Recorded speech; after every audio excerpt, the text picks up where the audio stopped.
जिल्हा परिषद प्राथमिक शाळा निंबी बुद्रुक बार्शी टाकळी जिल्हा अकोला रेडिओ नाटक व विज्ञानाची गंमत. तर हे नाटक आपण ऐकणार आहोत. तर चला ऐकूया रेडिओ नाटक विज्ञानाची गंमत. नमस्कार बालमित्रांनो, रेडिओ शाळेच्या आजच्या कार्यक्रमात तुम्हा सर्वांचं स्वागत आहे. आज आपण विज्ञानाच्या अद्भुत दुनियेत प्रवास करणार आहोत, जेथे काही महान वैज्ञानिकांनी आपल्या प्रयत्नाने आणि बुद्धीने जगाला नवी दिशा दिली. चला तर मग सुरू करूया आपली ही ज्ञानयात्रा. अथर्व, कधी विचार केलाय का हे लाईट, मोबाईल, गाड्या हे सगळं कसं बनलं असेल? हो ना आर्या, मला तर वाटते सगळं जादूनं झालं असेल. नाही मित्रांनो, ही जादू नाही, ही आहे विज्ञानाचं सामर्थ्य. आणि या सामर्थ्या मागे आहे अनेक वैज्ञानिक आणि त्यांचे महत्त्वपूर्ण शोध. चला तर मग भेटूया अशा काही महान वैज्ञानिकांना. तर आपले पहिले वैज्ञानिक आहे सर आयझॅक न्यूटन.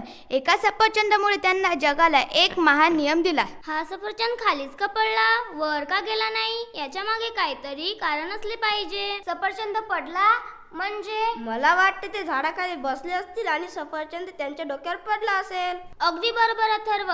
त्या एका साध्या घटनेने मला विचार करायला लावला की पृथ्वीमध्ये अशी कोणती शक्ती असते जी वस्तूंना आपल्याकडे खेचते. त्याच विचारातून मला गुरुत्वाकर्षण शक्तीचा नियम सापडला. या शक्तीमुळे वस्तू खाली पडतात, ग्रह सूर्याभोवती फिरतात. ठीक आहे मग, बाय, येते मी. आता आपण भेटूया एका अशा महान वैज्ञानिकांना ज्यांनी जगाला एक नवा दृष्टिकोन दिला, द अल्बर्ट आइन्स्टाईन. कल्पना करा, तुम्ही प्रकाशाच्या गतीने प्रवास करत आहात तर तुम्हाला काय दिसेल? प्रकाशाच्या गतीने हे तर अशक्य आहे. आइन्स्टाईन म्हणाला, मी माझ्या सापेक्षता सिद्धांताद्वारे हेच समजावून सांगितले. वेळ आणि अवकाश हे स्थिर नसून ते एकमेकांशी संबंध दाखवतात. याने अणुशक्तीचा पाया रचला गेला. म्हणजे वेळ आणि अवकाश हे सापेक्ष आहेत. हे तर खूप गुंतागुंतीचं वाटतंय. सुरुवातीला तसंच वाटतं, पण जर शांतपणे विचार केलात त्यात खूप सौंदर्य आहे. या सिद्धांतामुळे आपल्याला ब्रह्मांडाबद्दल अनेक गोष्टी कळाल्या. येतो मुलांनो, बाय. आता आपण भेटूया स्त्री वैज्ञानिकांना ज्यांनी विज्ञानासाठी आपले जीवन समर्पित केले, द मेरी क्युरी. मी आणि माझे पती पियरे क्युरी यांनी रेडिओ ॲक्टिव्हिटीवर संशोधन केले. आम्हाला आढळले की काही मूलद्रव्य अदृश्य उत्सर्जित करतात. अदृश्य किरणे म्हणजे एक्सरे सारखी? अगदी बरोबर अथर्व. आम्ही अथक परिश्रमाने पोलोनियम आणि रेडियम यांचा शोध लावला. यासाठी मला 2दा नोबेल पारितोषिक मिळाले. 2दा नोबेल? किती महान काम. पण याचा उपयोग काय? यांचा उपयोग वैद्यकीय क्षेत्रात, विशेषतः कॅन्सरच्या उपचारात होतो. पण या संशोधनादरम्यान आम्हालाही किरणोत्सर्गाचा धोका पत्करावा लागला.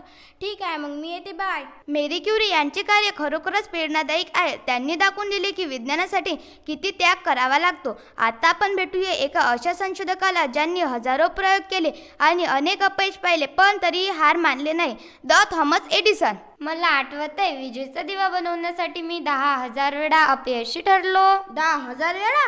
बापरे, मग तुम्ही थकला नाहीत? नाही मित्रांनो, मी थकलो नाही, कारण मला माहित होते प्रत्येक अपयश म्हणजे यशाकडे टाकलेले एक पावलंच आहे. मी 10,000 मार्ग शोधले जे काम करत नाही. शेवटी मीच विजेचा टिकाऊ दिवा बनवण्यात यशस्वी झालो. म्हणजे आता आपण रात्री अभ्यास करतो, खेळतो, हे सगळं तुमच्यामुळे? फक्त दिवाच नाही तर मी मूव्ही कॅमेरा, फोनोग्राफी आणि इतर गोष्टीवर पण काम केले आहे. माझा विश्वास आहे की कष्टाला पर्यायच नाही. चला तर येते मी, बाय. एडिसन यांनी आपल्या अथक परिश्रमाने जगाला उजेड दिला. तर मित्रांनो, पाहिलेत ना या वैज्ञानिकांनी कशा प्रकारे जगाला बदलून टाकले. न्यूटनने गुरुत्वाकर्षण, आइन्स्टाईनने सापेक्षता, मेरी क्युरीने किरणोत्सर्ग आणि एडिसनने विजेचा दिवा यांसारखे अनेक शोध आपल्या आजच्या जीवनाचा, आधुनिक जीवनाचा अनुभव देतात. मला आता समजलं की विज्ञान म्हणजे फक्त पुस्तक वाचणं नाही, तर विचार करणं, प्रयोग करणं आणि कधी हार न मानणं. मला पण मोठे झाले वैज्ञानिक व्हायचं आणि काहीतरी नवीन शोधायचं आहे. खूप छान आर्या आणि अथर्व, तुमच्यासारख्या मुलाचे उद्याचे वैज्ञानिक बनायचं आहे. ही विज्ञानाची अद्भुत यात्रा कधीच थांबणार नाही. आपल्या आजूबाजूला असलेल्या प्रत्येक गोष्टीमध्ये विज्ञान आहे. फक्त निरीक्षण करा, प्रश्न विचारा आणि प्रश्नांची उत्तरे देत राहा. आजच्या कार्यक्रमात सहभागी झाल्याबद्दल तुम्हा सर्वांचे आभार. लवकरच भेटूया ज्ञान आणि मनोरंजनासोबतच. नमस्कार, माझे नाव कनिष्का प्रमोद खंडारे. नमस्कार, माझे नाव प्रतीक दत्तवानखडे. नमस्कार, माझे नाव समीक्षा अनंत खंडारे.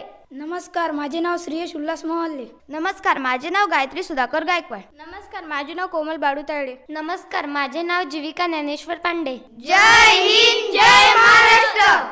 जिल्हा परिषद प्राथमिक शाळा निंबी बुद्रुक.